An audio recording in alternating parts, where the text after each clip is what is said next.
It's the Anfield wrap on your Monday here, though you might be listening to it on Tuesday. That's the way podcasts work. You can listen when you want, but we're recording it on Monday in Liverpool City Centre. And we're talking about the fact that it's an absolute head wreck at the moment. I'm joined by John Milburn, Dan Fieldsend, and by Adam Melia. Dan's book's good. It's called The European Game. You should check it out, but he's just coming in today to talk about the Reds. And it's a head wreck. It's a head wreck because of the Lallana injury, because it's been a really good pre-season and we've seen exciting young players, but there's no sign of the great leap forwards that was expected. And if I say promised, it maybe overstates it, but which was indicated the club was going to do. On the other hand, there appears to still be money to spend. On the other hand, after that, there appears to be a manager who won't spend it, except on a couple of lads. And his comments this weekend suggest that. And then there's the Coutinho questions. Let's do all these one at a time. Adam Melia. Lad. We start with the lad. You can't just keep saying lad through the show. Good. Is that your plan? Might be. The Lallana injury throws a lot of things into focus quite quickly. There's been conversations around, do we or don't we need another midfielder? One injury to Lallana for 3 months, and then the presumed sort of wear and tear that happens throughout the course of a season to all players. You can also simultaneously, with the Hoffenheim draw, see the reality of 5 games in 15 days on the horizon. Lad, that midfield looks light. It does draw into sharp focus a few things, and it's the fragility, isn't it? The fragility of everybody's moods as much as anything else. Because the second that happens, the most, as a barometer of how people are feeling, I could see the most positive out of people I know having a massive wobble and being able to see, as you say, there is not enough midfielders there. The conversation was being had everywhere. Suddenly, everyone's looking at how many games Lucas played last year, and that seemed to be a common conversation over the weekend. Look, there's just not enough. There just isn't enough bodies in that midfield, and yeah, is there really nobody there in between the level of Ovie Ejaria and Naby Keita in the world that we might be able to get? It's the throwing it into focus. I'll go to you next, John, and then I'll go over to Dan. It is the throwing it into focus of it. It just doesn't take much, and building a squad is a balancing act anyway. You don't want to get into a situation where you've just got too many players and too many lads that are losing match fitness and they're standing around and all of that. You don't want that on the one hand, but on the other hand, you don't want to be walking a tightrope right the way through a campaign. And it isn't as though you can look at this crop of Liverpool, I'd say players in general, but let's just stick with the midfielders for a second and look at any of them and go, maybe Gini Wijnaldum to one side, go, you look like your attendance record will be 36 out of 38, son. Yeah, to your point, Neil, I would rather have players standing around not getting a game than having not enough players and having to field lads who we know. Well, we're taking a gamble with, and I think my anxiety levels have risen over the last few days. Not least of all being at that ridiculous festival on Saturday afternoon, but also social media making me feel more and more angry about the intransigence of the football club. I think the Klopp has come out with this statement over the weekend, which seems to suggest, and he's absolutely right, there's a relatively small list of players who improved this first team, and I think we accept them and buy that. We appear to have made a shopping list of one midfielder that we're prepared to spend money on, and that's the thing that to Adam's point. There's got to be somebody else. There's got to be more than one player, and I think my frustration is that we supposedly employ quite a number of people in a recruitment department who know about. There's no secrets in football. There's players all over the world.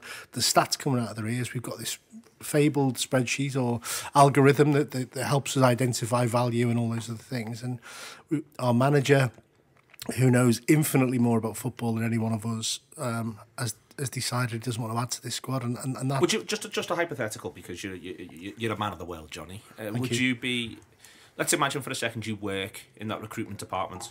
I refuse to believe they've only put one name forward to him. I just genuinely refuse to believe that they will be constantly sort of coming up with ideas, having little instincts, saying, what about this lad, what about this lad? What I'm sort of saying there was, getting to here is, your morale wouldn't necessarily be sky high here. If you feel as though we've put a list together of 20 midfielders to the manager over the previous 8 to 12 months, who we all feel, or a number of us feel, or enough of us feel is worth him looking at, and this is what we're getting back. It just strikes me as quite, I'm not. By the way, the manager might be right, and those people might be wrong, and I might be wrong, because I think I've been saying for a while, my view is Liverpool do need to ensure they've got sufficient midfielders, but you'd understand if a few of them are thinking, well, we're all going out scouting, we're working our balls off here, Gaffer. But could you not imagine a set of circumstances in a la Rafa football is a lie that Jurgen Klopp's coming out and what he's saying to us and what he's saying to his first team squad is that there is nobody else. You're the best lads for the job, and maybe internally saying to all of these recruitment guys, you're doing an amazing job and blah blah. And there could be a scenario where each of these conversations with new recruits could be at different stages of development, and Liverpool as a football club who've just been sailed very, very close to the wind with the Virgil van Dijk situation are doing a better job than... My concern with that theory is that as good as Liverpool can be at keeping a lid on those things, I don't believe the world of football is good enough to keep a lid on those things. And that's my concern. As someone who's seen the way football clubs work from the inside, Dan, I've set you up a little bit here, but it's a constant process, isn't it? I mean, it is worth saying that, it isn't as though, for instance, and Klopp said that when the season ended, you don't all motor into gear on the 22nd of May or the 1st of June. It's constant this. There will be lists somewhere, so it's strange that there's seemingly the only one the Liverpool manager appears interested in at the moment only has Naby Keita's name on. You're right. So that plug number one there for the book. So when I went to Juventus, for example, they'll have in the build up to the next window, they'll compile 4 teams of 11 players who they could sign, who could fit in and slot into that team. And I'm just bemused why we seem so hell-bent on these 2 players. Obviously, this is only what we're getting from the public side of things. There will be other players out there who we're linked with, but it just doesn't seem to be happening. And especially now we're missing Lallana, who is one guy who just gets the Klopp system. Not just as a midfielder you're losing there, you're losing an intangible part of that squad. So without him there, you're needing someone who's going to step in and just get that style of football completely. And it looks dead in the water, Keita, doesn't it, to be honest? It does, and on that, Adam, then there's the game at the weekend against Bilbao. Moves Milner into midfield. Yeah. Milner hasn't played centre midfield apart from 45 minutes at Stoke for 12 months. Simultaneously, Albi Moreno, who didn't start a league game, who hasn't started a league game this calendar year, only started 2 last season, and he was available for all of them. But suddenly he's apparently made a leap forward in a left back sense. And as I say, it's easy. If it wasn't so clear that there was the money to have been spent on Van Dijk and Keita, that literally Liverpool have tried to, for 2 separate players, put in excess of 55 million minimum on the table, there'd be massive alarm bells ringing. So therefore it becomes, well, is there no other compromises here, or is this it? I mean, if you look, just before I go on to the details of the transfers, if you think about the team, I would bet money that these particular players will miss games through injury, and that's Matip, Lovren, Henderson, Lallana, Sturridge. There's probably another one, but those Coutinho maybe, but he was the other one. He was the other one I thought of, and maybe Can and Origi.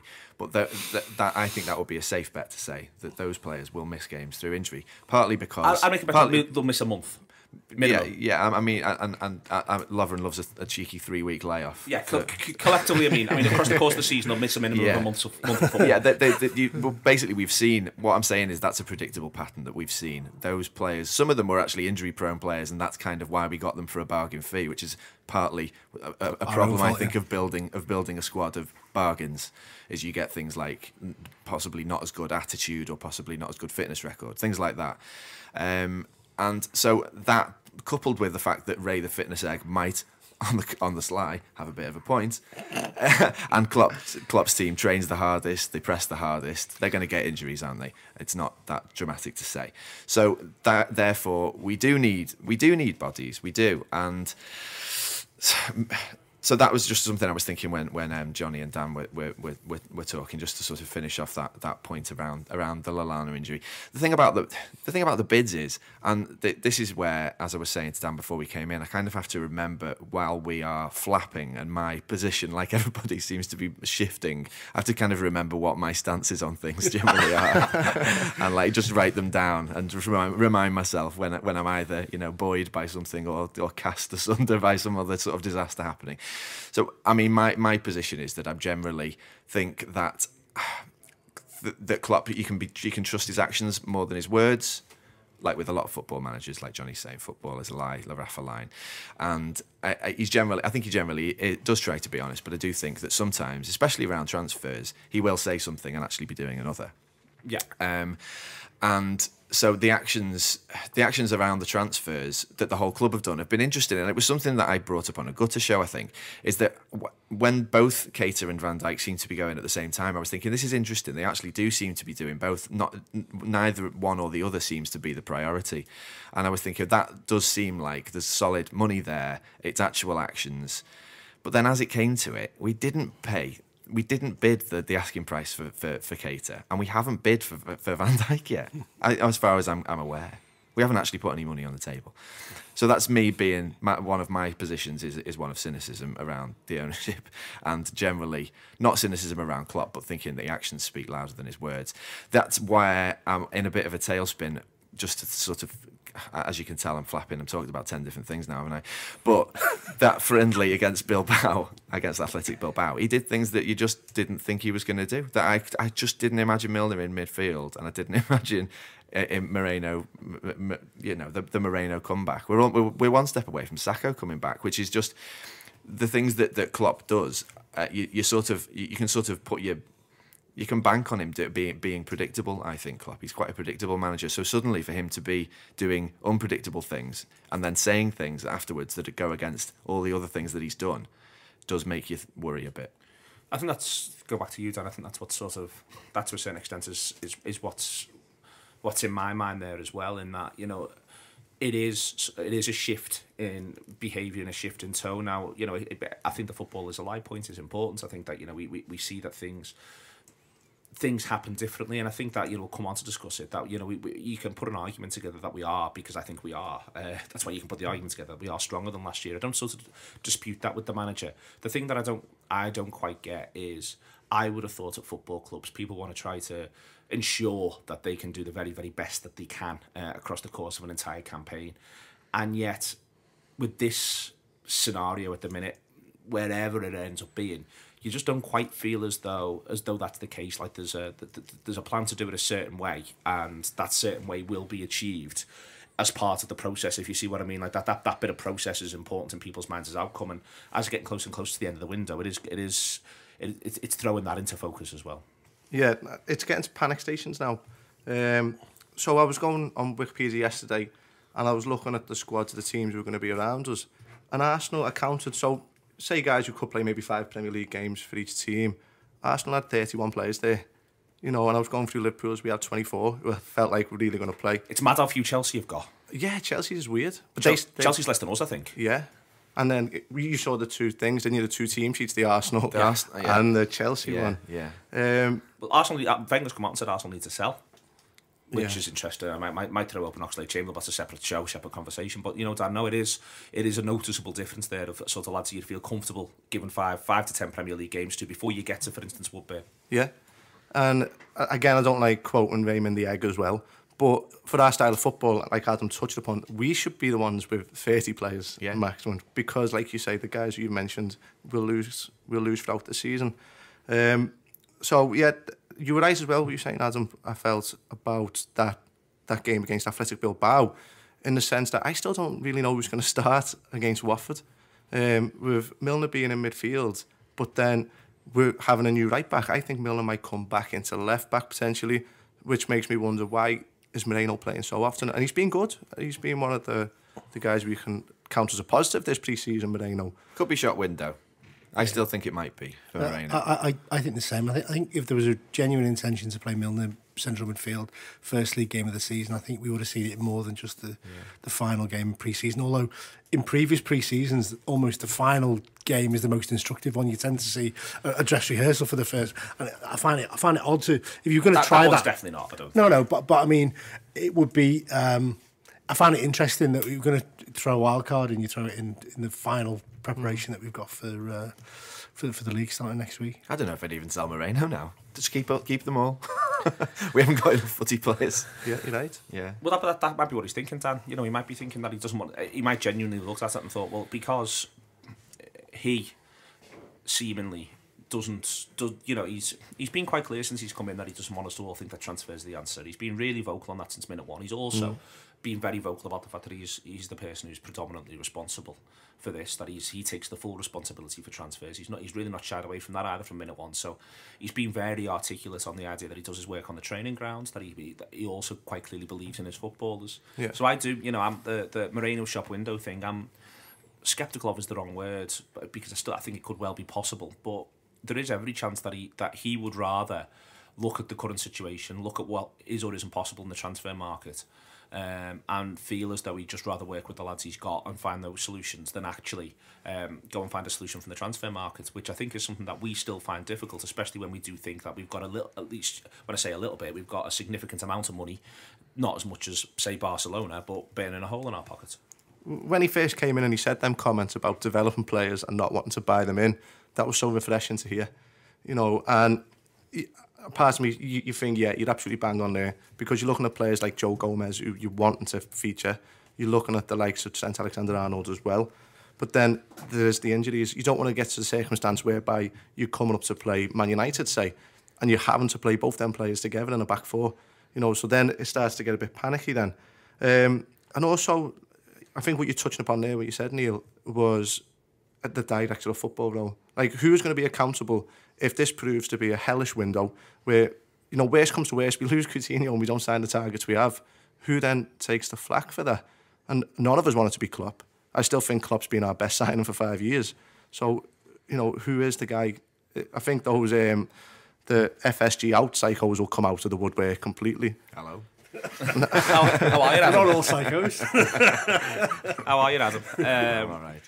There is the other thing that strikes me, and just on that, I remember, and this is where I find it difficult, and let's say that it is that there's an unwillingness from the manager not to get his main targets.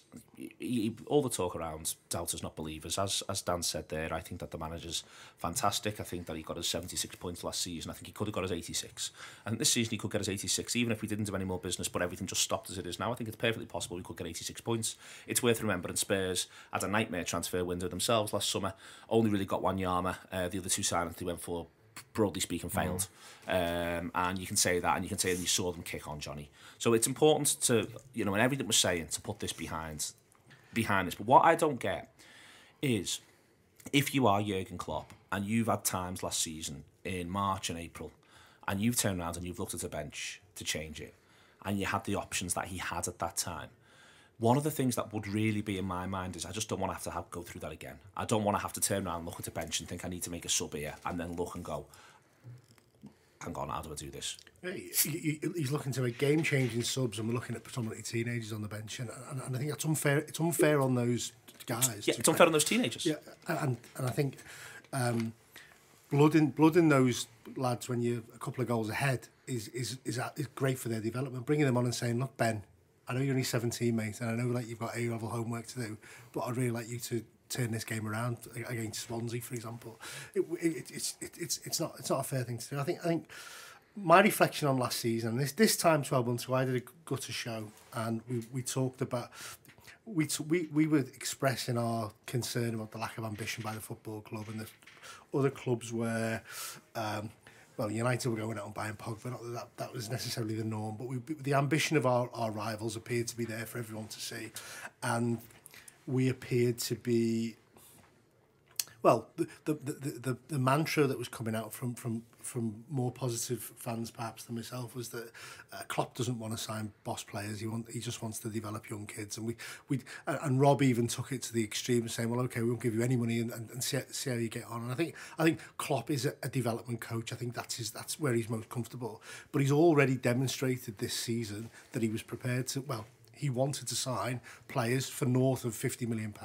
He's brought in Salah for a big fee, and I think he recognises that there is an arms race in this competition, and we may not be able to absolutely go toe to toe with the big guys in this league financially, but I think he recognises that one or two is incredibly helpful, and I think to have. My question, 12 months ago, Neil, if we'd having this conversation, I was very much saying, I question FSG's both appetite and willingness to do these type of deals and their competence to do these type of deals. And probably walking into this room before I bumped into Adam Melia, I was more questioning their competence. Now Adam's actually put a seeded out into me whether they were ever serious about getting the deals done. I'm sure that was, you know, there's a bit of a pinch of salt that, but it did occur to me.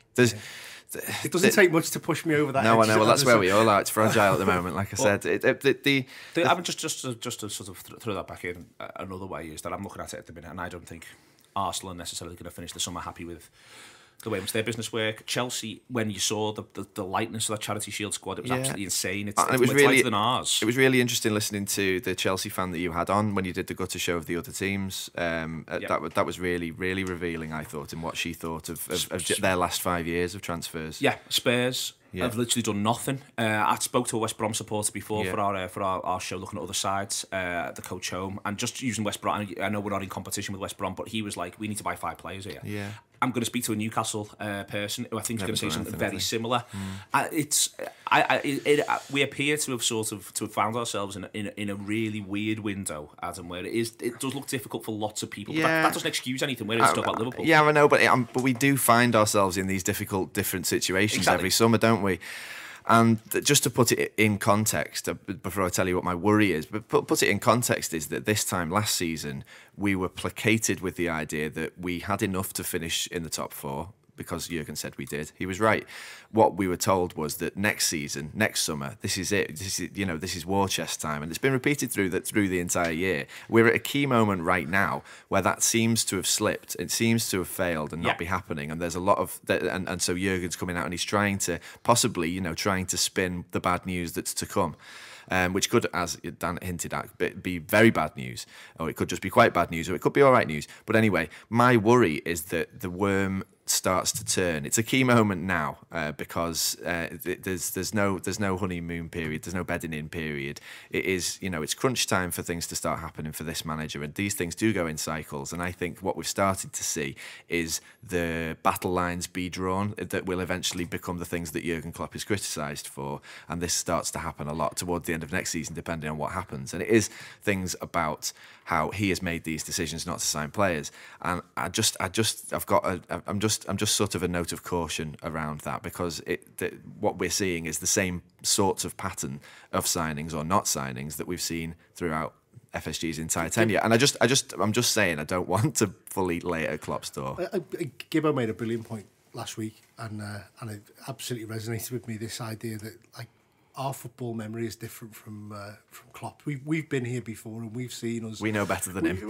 We don't know better than we him. do. But we've had a longer experience of not winning the league with Liverpool than Jurgen Klopp's had, and I think we've been not winning leagues for years. You want to know how to do that? You come and speak to me.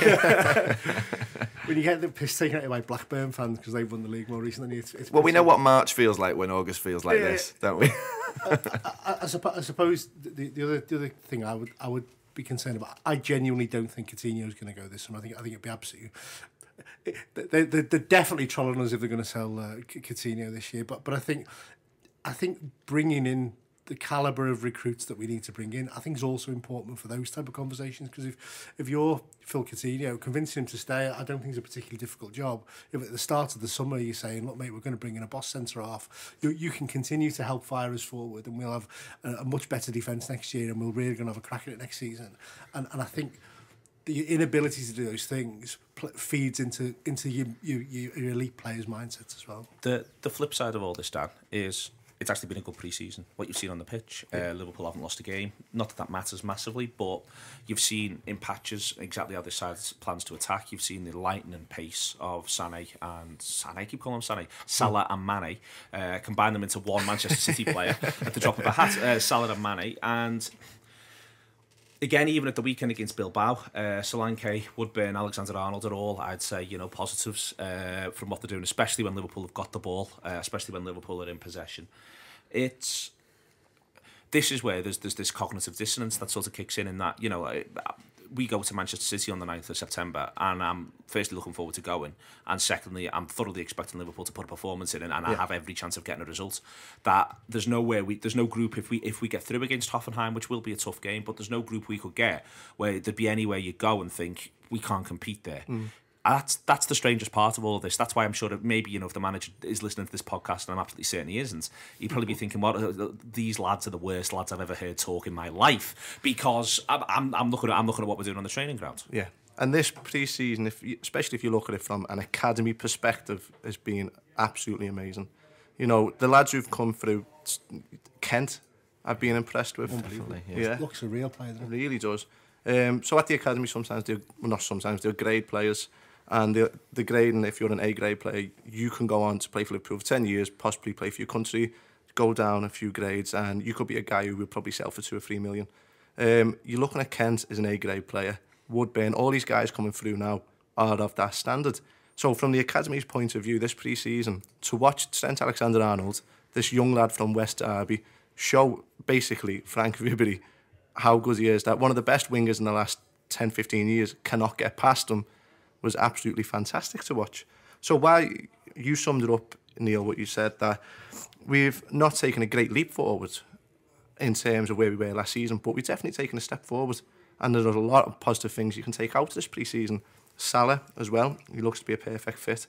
So when you're coaching young guys, especially to dribble, we'll reference players, and you'll say either you're a short dribbler, and that's someone like Adam Lallana, who's good in close spaces, or long, someone like Mane, who when he's got that ball out ahead of him, you can't get it off him. Whereas you're looking at Salah, I think he can do a bit of both. He's both short and quite a long dribbler. Looks great around the penalty area. In tight areas. The timing of his runs is so good as well. He's like when Maxi Rodriguez always used to be at the right place at the right time. Salah's like that, but really fast. And looks dead strong as well, I think. Yeah. Upper body wise, he seems to be able to barge people off the ball. Yeah. But it has been a strong pre-season all round. I think it's difficult. There's still a couple of question marks, and again, they might have been the same question marks. And to sort of, not to bring all this in, because we're going to keep talking about it a little while longer, Johnny, but it does show if people are frustrated and growing frustrated, and I can imagine that, internally within the club. As I say, if the manager's listening to this, he's thinking, good Lord. But I think one of the reasons why is because you're looking at it and you're thinking, it won't take that much. It doesn't take that much for us all to be absolutely buzzing and feeling hugely confident, whether that's the lads who've been linked, the couple of lads, or a surprise. Wijnaldum came a little bit out of nowhere last summer. A surprise wouldn't take much for us to go, no, all right, let's. I can see how this works. I can see what the next step is. It just doesn't take much, and I don't think you fix it all in the transfer market. I really don't, and I don't think that Liverpool have got the option to fix it all in the transfer market. I think we have got to do it differently. But I do think that right now, pulling a little bit of something out from somewhere, along with all this pre-season, these young lads who played so well, established players who've looked really, really good, you'd be thinking, come on, let's go, let's really go here, Liverpool. Yeah, I'd go along with that, Neil. I think there's I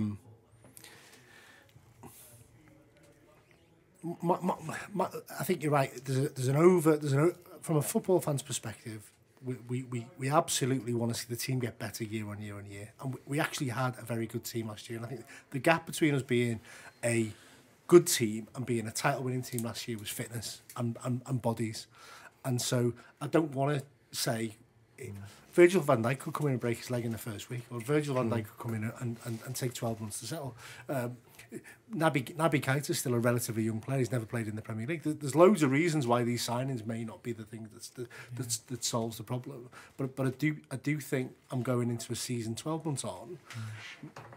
None of my fitness concerns about the existing squad have been alleviated over the last 12 months. If anything, they've probably been. There's more risk with some of these players, and I suppose I'm not saying just let's throw numbers out. But I would like to be in a situation where I could look at the squad and think, well, we'll have an 18 there that are going to play. I'm looking at Koeman at Everton, and I think Koeman at Everton, Dan, is very much managing the next 12 months. That he's not trying to. He doesn't have a lot. I don't believe Koeman at Everton really has a long-term plan about Everton. I think he's making the signings he's making because he's thinking what gets me through the next 12 months, 2 years max. But I think he's just thinking 12 months. In that, I think we can all say, sitting around this table, it's not as being horrible Reds, that if Barcelona come on, if Koeman has a really good year with Everton, wins the Europa League, comes fifth, and Barcelona offer him the Barcelona job, he's going to say, yeah, that's my job. I'm made up with that. So if you're Koeman, you're constantly thinking about 12 months. I think, Mourinho has spent a lot of his time being a manager who, for instance, thinks 12 months. Klopp's in this job at Liverpool, and he's got a 6-year contract, and he very much, anyway, is a process-driven manager who believes in development of a certain type of footballer. And I wonder if on this, what you're actually seeing is here, what informs his behaviour is Jurgen Klopp's thinking to himself, well, I'm going to be here in 4 years, and at some point, I'm going to make all of this align. I know what I'm about, and so therefore, what I don't want to do is risk what's in my mind across the next sort of 2-3 seasons. Yeah, you're right. I think he will be here throughout that whole term. I still think there's got to be someone there who can be accountable for this side of the football. The financial side, who we can actually, horrible way of putting it, scapegoat for failings. Because we see it on Twitter as well. There's some guys out there who say Klopp out. They just obviously don't understand football at all.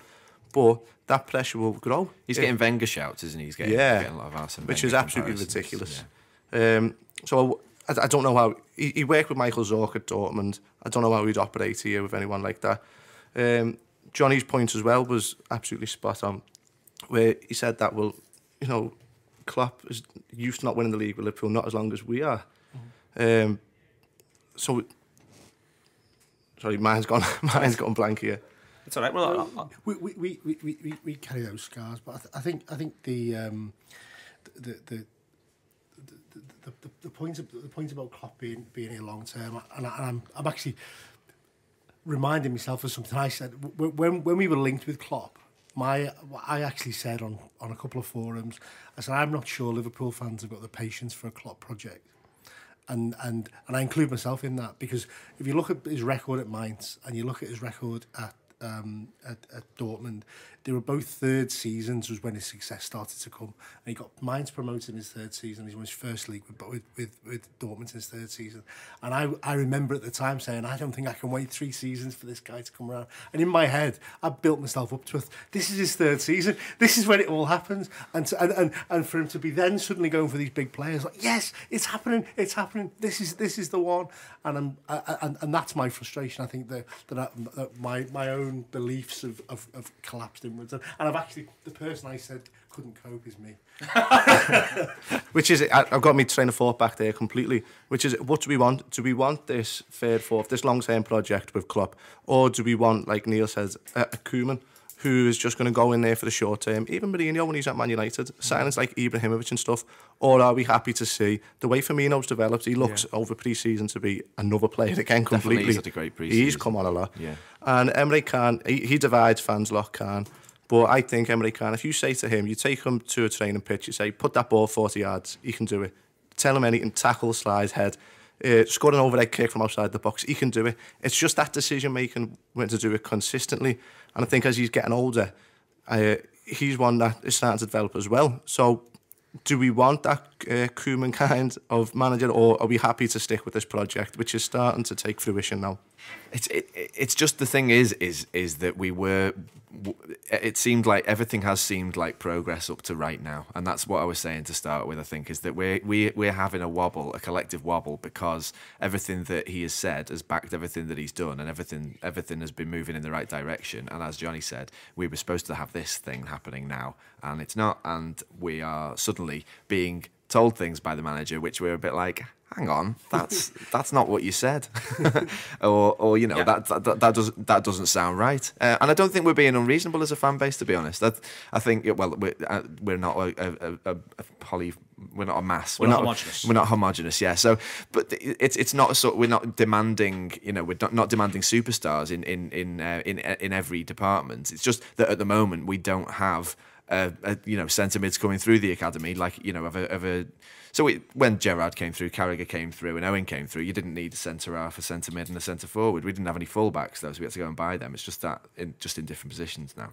It's just to stay with you on it, Adam. I think that the again, your line before about us, or whoever's line it was, about us having a lot of experience of not winning the league. My thing on it is that I don't want this manager to end up with a what if. I don't want us to end up with a what if. Last season you were able to what if, and I didn't what if that much. I think that Liverpool's season last season it's a little bit not dissimilar to Man United's unbeaten run in that it's ever so slightly defined by what happens this season, and that's a bit of a thing here, is that how it's seen as a season. And in 10 years' time, when I do the history shows, it's always you can often sort of a lot of what you think about that season is defined by what happens in seasons to come or seasons prior to that one. So, it's a contextual thing. But I think last season's a very, very good season. And we saw Liverpool play some of the best football in the country. And we saw them play some of the best football with the country under this manager. And we've seen that they could now probably play better football, given the addition that they've made, especially of Salah. That we can argue Liverpool could now play better football this season than they did last season. And that's really exciting and really impressive. The nagging thing is Europe, isn't it? Because this time last season we were saying, well, we haven't got Europe. And we see what a benefit that has. And now the flip of that is that we have got Europe. And we see the fact that they kick off at 12:30 on a Saturday against Watford, and then they kick off at 7:45 on the Tuesday against Hoffenheim, and then they kick off at 3 p.m. against Crystal Palace. And that they need to get results, if not necessarily wins, but they need to get results in all three of those games, and there's no hiding places. Yeah, and so it's just all roads lead us back to where we started, I think. A couple of extra lads would have been great. Yeah. Well, no, but it's just to throw that background. This is, at the minute, again, thinking about it historically, Johnny, in an 06 sort of season, I'm looking at us thinking, what, we're capable of going either way here. We're capable of being able to push on and really look good in the league. 05, 06. Yeah, well, why I'm saying 05, 06 is because then the top four was the top four was the top four. Yeah. And that there wasn't that idea of, you're no jeopardy of falling out. There wasn't a huge... We spent the summer plugging gaps and solving problems in the transfer market as well, didn't we? Yeah. So you end up feeling as though you've got the basis to sort of to kick on there. 05, 06, 06, 07. 06, 07, Liverpool have a really, really poor start to the season, but there was never really the feeling that the top four place wouldn't come. Yeah. Whereas now, you look at it and it's so relentless, the season, and this is the other thing. Pre-City, pre-Spurs being half decent, and it's also looking at the first 10 games of the season, thinking you can't afford to only take 15 points from those 10. You're not going to be able to get back because the pace everybody else can go at 2 points a game pace. So if you slip at any stage during a campaign, any stage at all, if you slip, you're gonna, unless you've actually got the ground in, you're going to find it hard to play catch up, and that's the same for everybody. For all these 6 sides who can genuinely come top 4, you've got to be able to hit that ground running, but you've also got to be able to just keep running. There's no hiding place. I think if you now try and construct so we've been in some dark places. So thank you, Adam, for taking me to those dark places. No problem, Johnny. Dan's been quite. Just mean on this show? Yeah, but Dan's been quite soothing and therapeutic actually. But I do think if you try to construct what's our view now.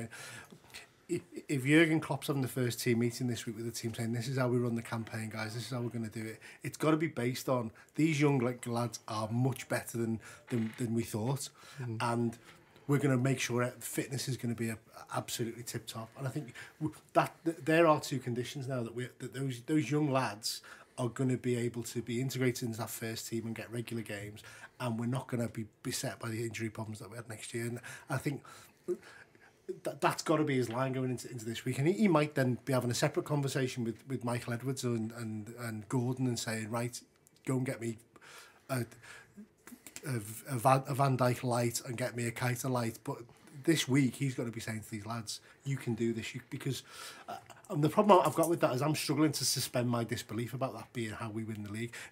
Listen, I've imagined us win the league a million different ways. So and I've been wrong about all of those. So that could be the way that we win a league. But you've got to go into a campaign believing that you can win, and I'm struggling to get on board with that. And it's a big thing for Klopp as well, isn't it? The mentality, and I think we do his head in as a fan base by our fragility and how up and down we are. We're not a resilient crew. We're not very resilient, are we? Terrible lads, honestly. And I think he can see that it does occasionally bleed onto the pitch, maybe more than occasionally. And so it isn't good starting the season like this, is it? And this is the last big proper Anfield rap before the season starts. And listen to us, misery arses, aren't we? Sorry, bad booking getting me and Adam on the same time. I think though, in terms of what we've seen on the pitch this pre-season, so last year we beat Barcelona 4-0. Everyone was delighted.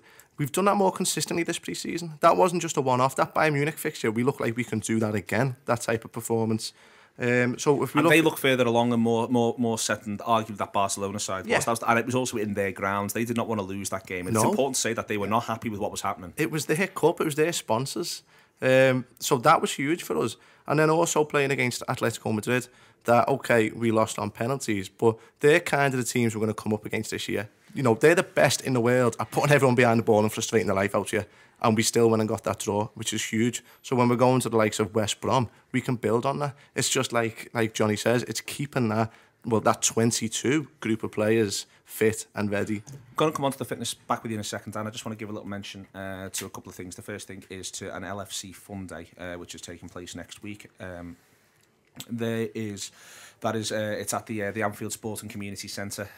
Football, food and drink, entertainment, ultraviolet games. I don't even know what they are. Multi-sports and much more. Violet or violent? Violet. Yeah. Violet. It's like powder paint that when kids throw at each other, and then they put them under UV light, and all kids glow, and they have a great time. Sounds quite violent as well. Sounds relatively violent, but ultraviolet. And it'll be a good one for families to go along to. So Liverpool are putting that on next Sunday, the 13th of August. It's from 12 p.m. till 4 p.m. at the Anfield Sports and Community Centre. And Robbie Fowler will be there as well in his role as an ambassador for the club. So he'll be down at that, and that is free for people if they want to go along to it. So just let you know, it's next Sunday on the 13th of August. Another shout out for everyone who came to see us in Dublin, the Irish Cop lads who put the thing together on the Saturday. And hello to everybody there. And also everyone who came to our thing on the Friday night. We had a ball, really enjoyed it, great crowd, great atmosphere, tons and tons of laughs, and I hope everybody else who was there thinks the same thing. They seemed to on the night. Felt like a really, really good atmosphere, much more upbeat than Adam and Johnny Milburn, but you know, one of them. But it was great, and so thank you very much to everyone who took the time to came down, especially to Robert Taff, who basically came down when his wife was very much about to give birth, because she actually has subsequently. So Ruby Mia Taff has been born. I hope I'm pronouncing his surname right. But congratulations to Rob and his partner for that one. Well in everyone there. The fitness thing, this is Dan. This is where bodies is the wrong way to phrase it, because I want Liverpool to sign the best players that they possibly can. I want them to sign very, very good players. But this is where the idea of getting very, very, very good players versus getting very, very good players, for me, begins to come in this one. And again, I wonder whether or not these conversations are being had internally. I'm sure they are. Whether or not they're being had with the manager, you never know. But that one way in which you're able to protect these lads is by getting them one more body, one more alternative. And that's, you know, I can make a strong argument now that if the money is there for Keita, that you go and get, rather than spend 70 million on one, you spend 35 million on two and get a forward and get a midfielder, and you've just got, you know, trust me, you still want them to be really good players. But when I mentioned Spurs before, even if they're not really good players, there's a ton of games where you give Moussa Sissoko 20 minutes to prove himself and fail, but it's still 20 minutes in a game where someone's got a rest, someone's got a break, and you brought on a player of at least theoretical standard, even if he goes on to not be good enough. Yeah, I think you're absolutely bang on right there. But what's interesting, I'd like to hear your views on it, lads, is where do we get to that point where it becomes from going for the £75 million target to then, let's go for £235 million? You know, when is that? So are you asking, is it like literally, is it now? Is it in a week's time? Is it in a week and a half's time? Yeah. I think Neil said something earlier on, and he's absolutely right. It's an absolutely mental market, and I think the problem, and a lot of other clubs are having the same problem in this market, that everyone appears to have cash, and nobody really seems that willing to sell good players, and even an average midfielder. You're saying 35 mil. Well, a player who was 35 mil last season, like a Mane, for example, you're not getting a Mane for 35 million this season. You're getting a lad who would have been 15 million. You weren't getting a Mane for 35 million halfway through the transfer window last summer. Yeah. It was about by the time. So it's an absolutely crazy market, and I think I think they persevered with Keita because they must have been getting some indication that this was achievable. You would have known and given up in June, wouldn't you? If there wasn't some feasibility for it. The surprise for me is how long it's taken to do what Dan suggested, and I don't. I think somebody else has said this on the show before. We run the risk of being the fella in John Lewis on Christmas Eve at like 4 o'clock. He'll just buy absolutely anything. and that is me, yeah. Neil in Home and Bargain on Hanover Street on Christmas Eve. That's what that is also me. That is also me. I think we one of your three shops. I would do it now. And that's my answer to Dan's question. I think we got Wijnaldum, and we could get a Wijnaldum and a Lovren You know, for example, you know, they weren't that expensive, and I would be much happier going into the season with, you know, another one of them. I don't know any other players for any other teams. So just sign more of ours that we've already got. Question of the players that Everton have signed, for example, because they bought a lot of lads between this 25-35 minute. There's very few of them I'm coveting saying I wish we were in for him. Yeah, no, and I mean, what I think we're going to end up in is, I think, a lot of.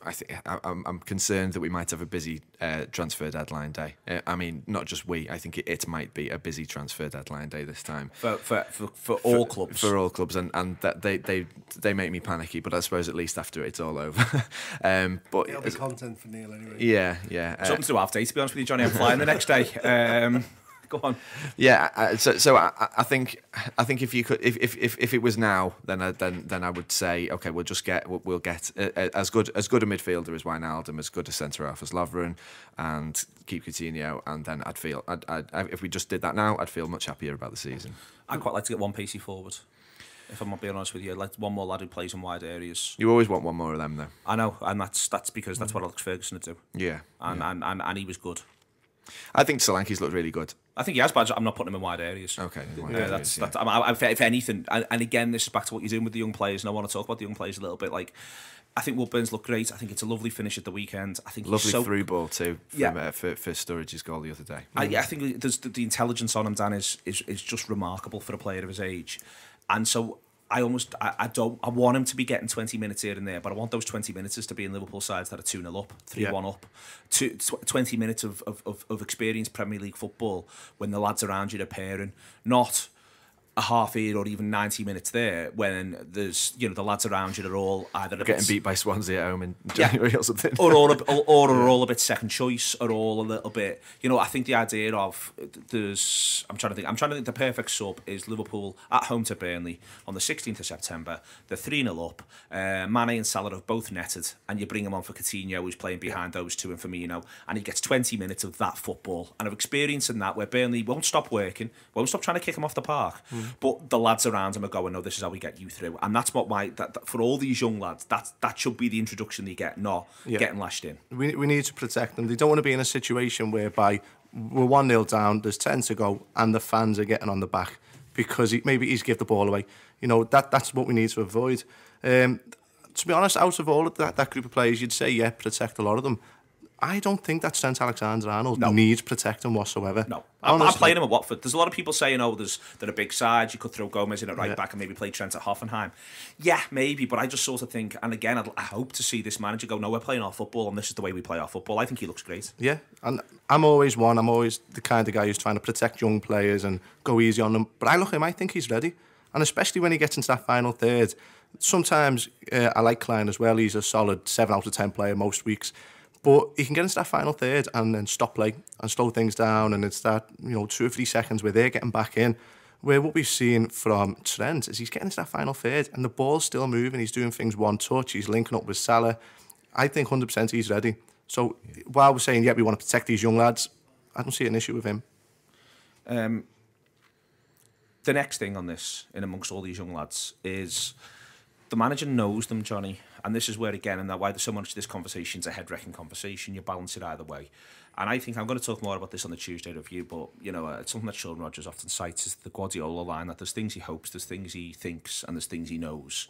And, again, I do wonder with our manager whether or not he's decided on some level that unless something quite exceptional happens, somewhere he gets a certain ring, the club get a certain ring from a certain agent for a certain player, he's almost going with, well, I've just spent the summer with these boys, and this is now what I know.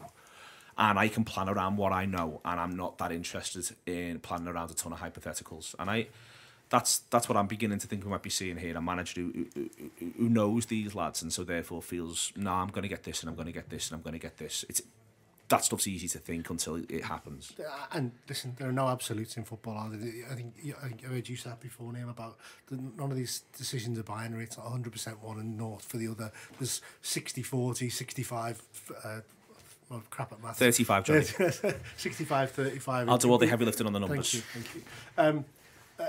In terms of making those decisions, and again, as I was trying to say earlier on, if we're trying to convince ourselves of how could this work this year, I think there's definitely been seasons under Brendan Rodgers where we've shipped out 9 and we've signed 9 in, and the integration of that level of turnover of players makes it very, very hard to have continuity. And out of those 9 players that you sign, then 50% may not work, and so that level of change we're not having to deal with this season. I know Robbo interviewed those guys from Australia the other week about this cohesion metric, and I found that was really, really interesting. And I wonder if you were going to try and convince yourself that there could be Spurs last season. Yeah, the continuity has got some merit. There's no guarantee that Lacazette is going to land into an Arsenal team and suddenly hit the ground running in the Premier League. He could do similar with other signings. Morata's not necessarily going to set the Premier League alight. He could do, but there's definitely, as much as we'd like it to be true, the team who spends the most money doesn't always win the league. Man City have been testament to that for probably the last 6 or 7 seasons. So you can make an argument for cohesion. But I do think we're relying on fitness. Relying on fitness becomes difficult. It is. To begin to sort of sum it up, Adam, you keep pulling it back to what we said at the start. It is the balance, and it's not being it's the significance, I think, and I think that's what we thought we were going to get. We thought we were going to get a summer of significance, one that you'd look back on, and maybe look back on in 3 years' time, and maybe say, you know what, we haven't invested a lot of money since then, but that's what I think the hope was that it was going to be a summer where we were able to say, well, listen, you know, we've been through a bit here. It's been a bit of a rocky. However long, there's no guarantees in football. There's no guarantees after the signing we've made. We still come top 4, let alone top 1. But we feel as though we're best placed to do so. And I think that's what I think has rattled everyone's head, and that's what's triggered by the Lallana injury, is being aware of exactly just how flimsy all this is. Yeah, and it is quite a movable feast in terms of how people feel, really, because you sometimes do go from, like, wow, look at that bench, there's a lot there, to suddenly, you know, one thing can happen and it all starts to look a lot more threadbare. I do wish the transfer window would close before the season starts, because what it does is that it can give you a bit of it can kick on the momentum, and we could do with that before the season started. But the two things it does is that it dictates how everyone's feeling, as this show's been about, and it also helps you towards the tough part of the season when the injuries are starting to kick. So at the moment, it's those two things that we need, especially, you know, just a little something to make us feel good before Watford. But we're also all looking forward to Watford. I'm expecting to see a really good Liverpool performance, Dan. There's lots of players to be excited about, not just the young ones, even seeing the new signing Salah. And this is it. This is where all of this... And I'm sure the manager probably feels the same way as Adam, but for a different reason. In that, I'm sure that football managers, on the whole, the vast majority of them, people who work in football, they want it to be about what's on the pitch. Look at what's on the pitch. Worry about what's on the pitch. It's all about the pitch. You're worrying about all this other stuff. No. Matt, I'm not picking a side that I don't think can get me a result across 90 minutes. You focus on what's on the pitch, and then let everything else look after itself. And that... Getting that attitude is, I think, the thing that we all want to have, first and foremost. We spend too much time worrying about this stuff. We want to be able to just look at Watford and it's 90 minutes, and Liverpool should be able to put an 11 out that should be pretty confident of beating Watford, albeit they've got Marco Silva now. Yeah, and it would just alleviate a lot of the woes the fan base are feeling right now. Go out on Watford, get a win, and we can start to breathe again. Because right now it feels like panic stations, everything's doom and gloom at the minute. But go out on the pitch and we win. I'm not sure what that starting 11's going to be. Said earlier on, I think Milner will play left back. So do I. Yeah, because he's young guys coming in right back. He's going to have a bit of balance in that back 4. So if we say Mignolet in goal, are you doing the team now? Or? Yeah, go on. Yeah, do it. Obviously Mignolet. I know he's played Karius and Ward, but Mignolet will start for me. Milner, Matip, Lovren, and then Trent at right back. Midfield for him, I think Khan will drop out. You don't think you might have him for the size and physicality he scores there last season? I thought that, but who does he then drop? Because he's going to play Henderson. I think he might play Henderson. I think he might drop Wijnaldum. I think it'd be Wijnaldum. So it wouldn't surprise me if he thinks, I want to get this front 4 on the pitch. So I'll go Henderson, Emre, Coutinho, Firmino, Mane, Salah. I think that's what he might end up going with. He might just think, I'll just go a little bruisier in there with Emre. I had the same thing. Basically, I had the same team as you, and I wasn't sure about Chan and Wijnaldum, and I decided Wijnaldum probably. Would be in. I just think... Sorry, no. I decided Chan would be in and Wijnaldum would be out. Chan scored the goal of the season on that pitch about 5 games ago for him. So definitely. Yeah. Okay then, a huge thank you to Johnny, to Dan and to Adam. It's been the Anfield Wrap this week. Liverpool should be beginning to feel good about the season ahead, and yet one injury does rock all of our confidence, and yet Liverpool, with a poorer squad, a less fit squad, won at Watford back in May. We might feel completely different by the time this comes out. Something could happen and make us look fools. Well, probably, you know. let's hope. I'm used to that. Recording shows at this time of year is fraught with difficulties and danger. There's loads of them on Tour Player if you want it, £5 a month. Loads and loads of fantastic stuff. Find out what's happening at other clubs as we're bringing the Coach Home and the Friday show back away from 50-50 football and doing it back on the player, so you'll be able to hear all of that there. Plus everything else that we do all the time, looking at games, previewing and reviewing. And we've got the European ones to come as well next season. That has been the Anfield Wrap this week. Thank you very much indeed for listening.